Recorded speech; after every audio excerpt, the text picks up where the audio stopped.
Welcome, ladies and gentlemen, to the next episode of Eight Principles Voices. And I'm delighted today to have with me Michael Ryer. And Michael is the president, CEO, president, and I want to get this right, Amigos Nacionales. Is that right, Michael? Well, it's internationalis, which International. is friends, international friends Okay, you from see, Spanish. well, I was so focused on getting this right, I dropped the international part. But anyway, so there you go. So That's great. it's a pleasure to have you. Thank you. It's a pleasure to be here. Thank you for having me. So I want to talk about your organization, but I also want to talk about how you got to where you are. You just didn't just drop in there out of the sky. So there's a Sure. reason. So first, before we get into what your organization does and why it does it, tell me a little bit about yourself and how you came to be in the position you're in. Well, I've been a longtime Southern Baptist, and all my life I retired just recently, 2 years ago, as a 43-year veteran of the ministry at local churches. I was a minister of music. I was a education administrator for local Baptist churches in the East Texas, North Texas area for 43 years. And I fell in love with Amigos when I was 8 years old. I heard the founder, who's still on our board, in 76 years, or in 76. He came to our church and spoke when I was 8 years old, and I said, "Man, I want to know a guy like that, and I want to know a God like that," because from the very, very beginnings, he would pray for God to take care of his needs, and he never would ask anybody for anything. And the next day or two, the things would just show up. He was building international mobile dental clinics and mobile medical clinics for the valley. And I mean, people would just show up and say, "Hey, I just remodeled my dental office. Do you need some chairs and tools?" And I thought, that's pretty cool. I need to know a God like that. And I followed him ever since, and he's been my mentor. 16 years ago, they asked me to be on the board. The last 8 years, they asked me to be CEO. And so I've always done it as a volunteer working at a church. And it has just grown to the point where I've had to leave that behind and minister and focus on Amigos full time now for the last 2 years. Wow, that's kind of a life story. It is. I mean, this has been you in one form or the other since you were a child. And it's all a reflective of who you are and your calling and your mission. So tell me a little bit about what Amigos does. I mean, first, kind of two things, sort of what it does, and then give me a sense for its scope and its size. Okay, well, I'll begin kind of back in that when I was 8 years old. We began as a 1 year little thing. We were going to build these mobile clinics, and so they just were going to do it for a 1 year experience. And they built 11 mobile dental clinics and mobile medical clinics. And they said, "Well, we need to have a name for it, so let's call this nonprofit International Friends." So it became Amigos Internationales, and we've been going 1 year at a time for the last 55 years now. And we have literally ministered around the world. Our board member was in a part of the White House years ago, and actually started the USAID, International Food for Peace. So I was told by one of the leaders there that if it hadn't been for Amigos, the billions of meals that have been sold or given around the world would not probably not have happened. And we've been involved in it since 2002 with over 115,000 metric tons of food that we give out every year, over the years. And only recently have we had the opportunity, and we feel like God has led us to open up a ministry in Africa, in Uganda, and now in Tanzania, where we're trying to build spiritual communities in the refugee settlements. These people are coming with nothing but the clothes on their back from South Sudan, and Uganda welcomes them with open arms, gives them a 30-foot by 30-foot square piece of land, and says, "Make your living here and make your livelihood." There's no jobs anywhere around. There's water is usually 4 miles away, or at least 4 hours away. A lot of Four times it's more than four hours. miles. 4 hours. Yeah, they'll spend 4 hours a day carrying 40 pounds of water on their shoulders or on their heads just to provide water for their families. And when I do speech and go out and tell my speech, I have a 5-gallon jerry can I fill full of water and have some of the bigger guys try to carry it around. And it's daunting to have them do it for a minute. And then I show a picture of these ladies, International Women's Day. These ladies are tough. They're carrying it on their heads, and it just embarrasses the men to no end. And so, but that's the first thing we do when the villagers are giving us land so that we can help build these communities. And first thing we do is we raise money. We have funds. We drill a water well, a borehole, so that they can have fresh, clean water. Many of these refugee settlements have just dirty mud holes and that have typhoid, hepatitis, and diphtheria in it. And so we go 60, 70 meters in the ground. They have clean water. And then we will begin to establish a church, a school, do sewing classes. We have a 7-step process we call Mission Point that will help develop and give them a sense of purpose. And literally, we're growing a village in these communities so that they can have water and health and safety and a way to make a living. Well, no, so the organization is what, 40 years old? 50? 55. Right. 1976. So how many countries has it been in, number one? And number two, how many is it in right now? We've been in over 76 countries over our lifespan. Right now, we are focusing on Latin America through our food grant with Guatemala and USAID. And we are in Tanzania and in Uganda building these spiritual communities. We just sent, and we're pretty much, if the need arises, we will go. We were asked to send 100,000 send blankets to Syria. So our founder, he prayed and God provided him 100,000 blankets. And it's a whole life story of how he got those blankets into Syria because of the embargo. But we got 100,000 blankets during the earthquake. These people were freezing to death, and we were able to provide 100,000 blankets, ship them into Syria, and provide that just recently. So, how do you find your clients, or do they find you? How does that process work? Well, right now we have a series of pastors and local community leaders that are in northern Uganda. And what really began as one school. We sponsored children. We had 13 children we were sponsoring, and I wanted to sponsor more, give them education, because in Uganda, they don't pay for their schooling. They have to pay their own way. And these are orphan-led family units. They have no parents. They may have 3 or 4 brothers and sisters underneath them. The grandmother lives down the road, checks on them once or twice a week. And we've been sponsoring them. Well, I told our Ugandan director of operations, said, let's find another 13. He said, I think we could have a school for the same amount we're spending for these 13. And I said, no way. But God said yes. And we found a school with no windows, no doors, had mud floors. They were about to be closed due to the Department of Education, but COVID hit. So we purchased that school. We put $150,000 initially into it, put solar panels on it, water well. And now we have 260 children in school there called Open Hands Academy. And these kids that weren't going to be able to go anywhere to go to school is now able to go to school. But the villagers saw what we were doing, and they've asked us to help them. So they find, through these area pastors, they find places where that's needed, water in these villages. And so we go there, and it's actually expanding faster than I can fund. I keep jokingly tell the board of directors, I'm writing checks that God's got to cash. But we just found out last week that there are 2 more villages, one right at the border of South Sudan, that is giving us land. We'll get 13 acres of land. Part of this Mission Point process is that we will actually even develop a farm. We'll put a hand tractor on the farm, and we will go around and do community farms so that they will have a place to have food and can raise food, because you really can't raise much food on a 30 by 30 piece of property and have a house there too, or at least a hut.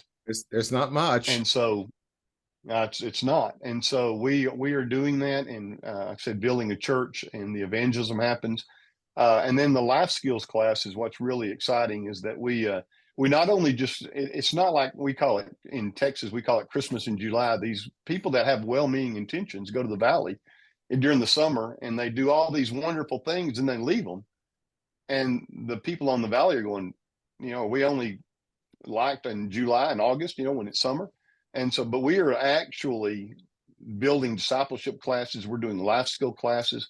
We've got 25 sewing machines in Pawik, Uganda, that is teaching these women, most of them, and I've got stories from 2 or 3 women that were raped on the way down from South Sudan, and they now have babies and no way to support their families, but they're in our sewing class learning to sew. We've got men learning how to fix the pumps, the borehole well pumps. They go out, and there's no way, usually not very many ways of getting it fixed. So we're teaching our men to fix their own wells, so that they can go around and fix wells and make a living and earn a living and have a spiritual community and do that in the outermost reaches of. My last trip, I went to Uganda. Our truck, we had a tire on the footpath, and then the other tire was in the bush. And the children had never seen white skin. They kept looking at my hands, and because they had never seen white skin before, and they were wondering why I came. And more than that, I brought food with me. We had a meal, and I had chicken and poshi and beans and maize. That's one of 3 times these children will have meat in the year, is when I come. So they love to see me coming because they know they're going to have a good meal. Uh, And so so how that's what we're doing for these communities. how do you get, I mean, how do you staff the schools? I mean, who are the instructors? How do you get because this is pretty, I would call, labor intensive. So how does that happen? Well, fortunately, I have a really good Ugandan director of operations that God just brought me, Patrick Kibwona.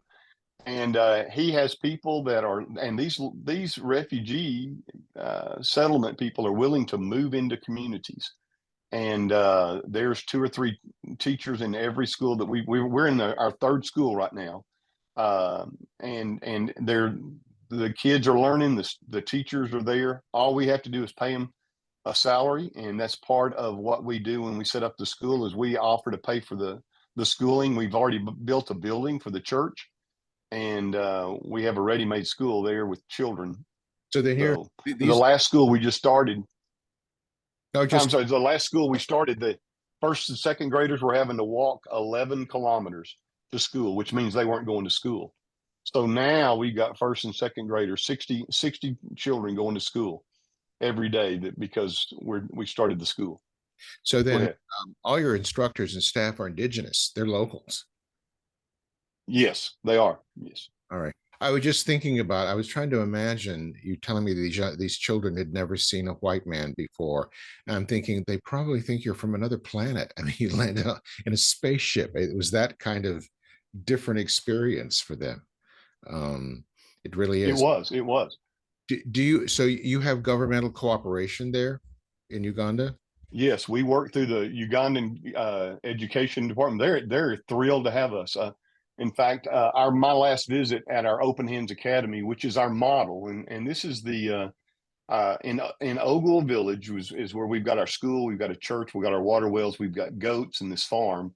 We're building all these communities based after this model, and we had several visitors that said our kids are so well behaved and instructed that they're getting an education in this rural village that the kids that are rich in Kampala can't even compare to in boarding schools. So I'm pretty proud of what we're able to accomplish. You should be. Now, you said you're up against the Sudanese border. Do you have Yes. issues with the juntas or terrorists coming across that border? No, that's one good thing for Uganda, is that the government has really spent a lot of money. They don't spend a lot on education, but a lot of their money is in defense and securing their borders. Okay. They'll let anybody come in, but there's really, well, so far I've not seen any on the South Sudanese side. Now, if you remember, there was a news article a couple of months ago where the people from the Congo came in and killed 100 children, and that we're being asked to go to the Congo, and based on funding and God opening up that door, we've got contacts there that are ready for us to walk into. We just that's not a check I'm ready for God to cash yet, so I haven't decided to move there yet. God hadn't led us there.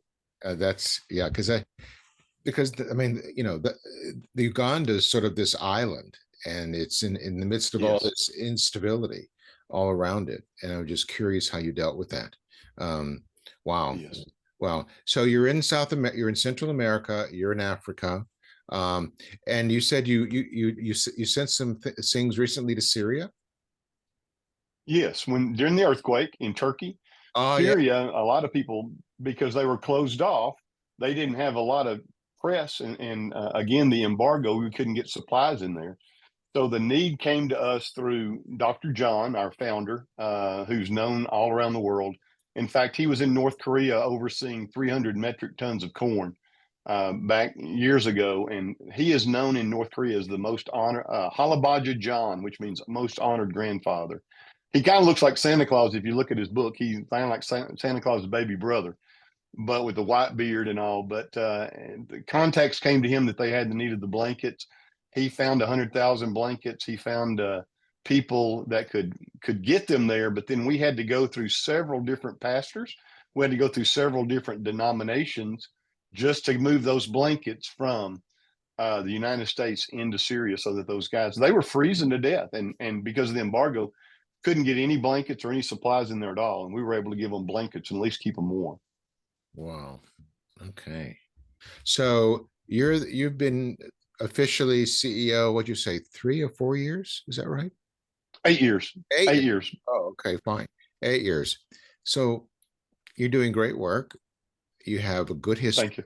Um, where do you want to go from here? Both you and Well, organizational. well, we just want to see the kingdom expand. Like I said, I've got people in the Congo that want us to come and build these communities. I've got Kenya. I've got two or three guys that are wanting me to expand into Kenya, and the world's wide open. We had 1,150 people saved last year in northern Uganda. This year alone, January, February, we've got 335 that have come to know Jesus as a personal Savior. And we haven't really even started the churches in Tanzania. We've got 18 churches now that are in Tanzania and in Uganda. And I will be going in May to do one of the 9 different evangelism rallies. We will have 4 days, and there'll be thousands of people each night longing to hear the gospel. And we bought a sound system that the thousands can hear. We sent it over there, and we're gonna with 9 of those scheduled. That's over 36,000 people that'll hear the gospel this year alone in Tanzania. So are these meetings conducted in English or in the local language? How do you deal with that? Well, in Tanzania, the national language is Swahili. Or I don't know if it's the national language, but we're in the rural areas of Tanzania where most people don't go. The money stays in the larger towns because that's where you get the most bang for the buck. But we're helping rural pastors that are just scraping to get by on. They're fighting the witch doctors and the shamans. We are called the underwater people because we believe in baptism. And the shamans tell the people that when we're under the water, that we would be casting all kinds of spells on them and be, filling them with all these evil spells. And so we really struggle against that in Tanzania. And now in Uganda, the national language is English. So most of them understand English. But in Tanzania, this will be the first time in a long time that I've actually spoken with an interpreter, but there will be an interpreter as we speak in Tanzania. That's going to be interesting. Now, are there other Christian groups in Tanzania, other denominations, the Roman Church, anyone else there, or is it just you? Oh, there's a lot of, like I said, there's a lot of groups, but most of them, as I found, are staying in the larger cities Okay, because you can get more bang for the buck there. I But see. Okay, there are hundreds of thousands of people in rural that have, no electricity, no sense of any way of making a living really in rural. And that's why we're focusing on building a community, not just going in and saving a bunch of people and leaving. We're wanting to build discipleship classes, sewing classes, giving them actually a village to live and strive in and be better. Show them that as a Christian, have community because we are better together. you're going in and you're building a life for them and providing the Savior at the same time. It's all one big push, correct? That's what you're doing. Absolutely. I like Because that. without one, it's the other. It doesn't matter at all. I'm, I'm just thinking what you said that the witch doctors, they're calling you the underwater people. Baptists are immersive. They baptize by That's immersion, right. and I can just see them going, "Oh, those are the underwater people, and they're going to put a hex on you, and you better give them wide berth." I can just, yeah, I can see that. That's right. It's interesting Yeah. when you're looking from the outside in, and you don't understand, you attach all sorts of things about it. It's like in the first century when the Hellenists and the pagans looked at the Christians and they saw communion. Well, those are a bunch of cannibals over there. What are they doing? You see, and they didn't Oh, understand yes. that either. I just find that fascinating. It is. It really is. When Jesus said, "This is my body and this is my blood," what can be taken from that? Very, very much so. Um, and yes, and of course in the first century too, I think, and this, is that the Jews had a special dispensation with Rome, and they were allowed to worship Jehovah and not Caesar. But the Christians didn't have that Yes. dispensation. They didn't have that luxury, and that's why there was this constant friction between them and the government. So well, Michael, this is incredible stuff. I really, really like this. Thank you.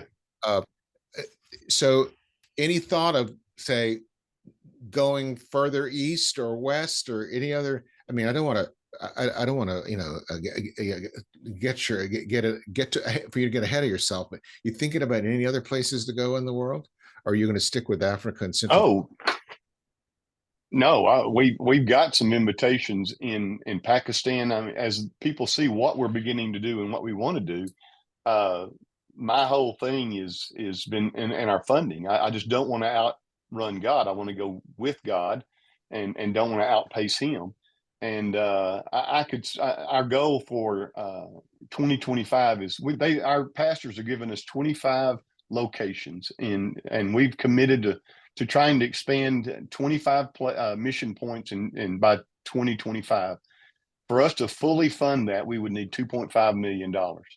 And that sounds like a lot of money, but that's talking about 25 villages that have sewing classes, schools, water wells that have no disease. They get clean water. It's pretty amazing to think we can do that. So And I would literally love to take the gospel all over the continent of Africa and all over everywhere, because we're called to reach the world, not just one country. so then the 2.5 million would be the full cost, the initial cost? I'm like, do these things support themselves after your establishment? What's the business model?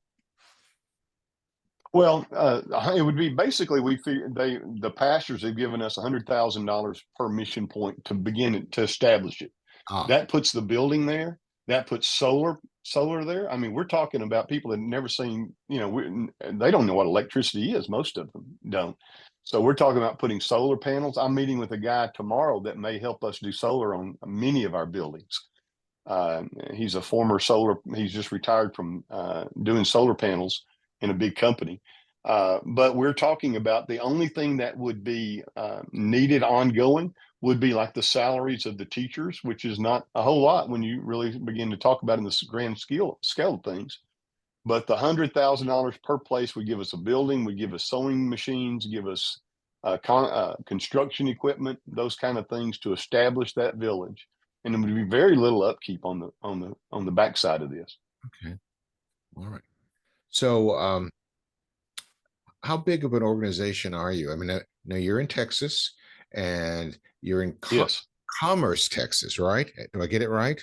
Yes, Okay. All that's right. right. See, well, I don't have any, I have some friends that live in Texas. I don't have any relatives there, but anyway, I haven't been there that much. So, Uh, so how big is your home staff, your core staff?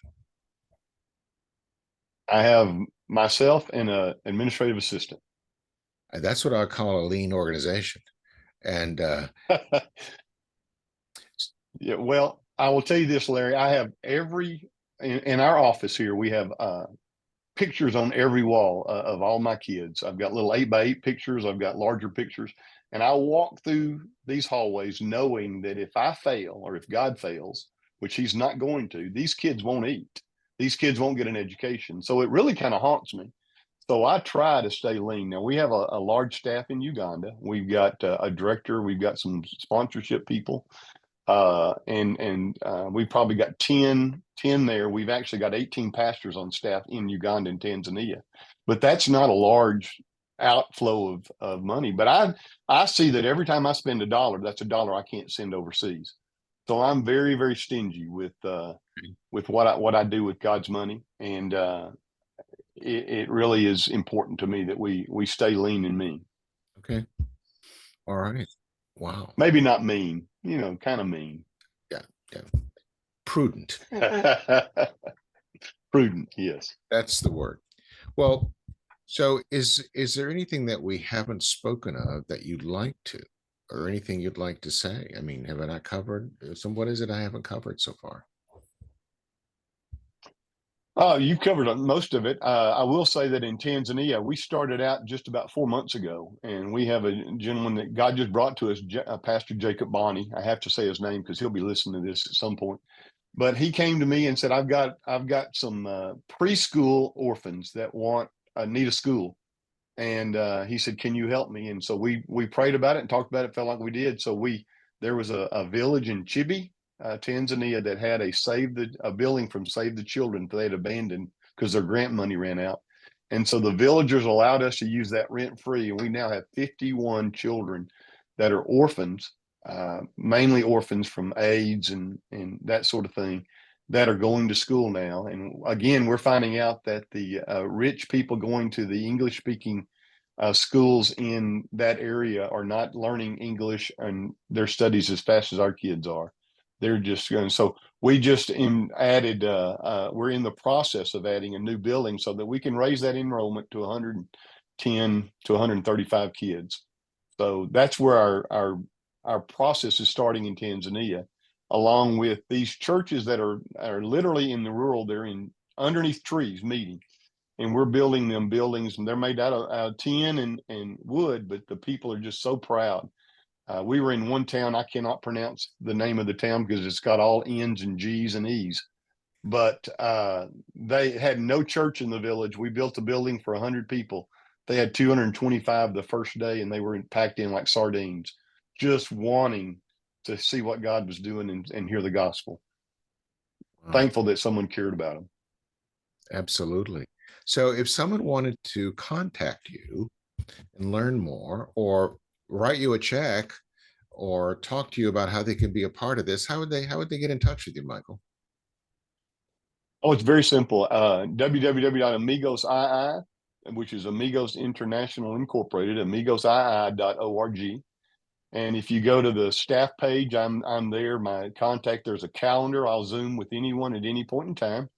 One of the things I love to do is I love to go out in churches and Rotary clubs and share the story, because what God tells me, if I don't share, the very rocks will cry out his praises. And I will be very remiss if, because I'm not doing what God asked me to do, the rocks have to take my job.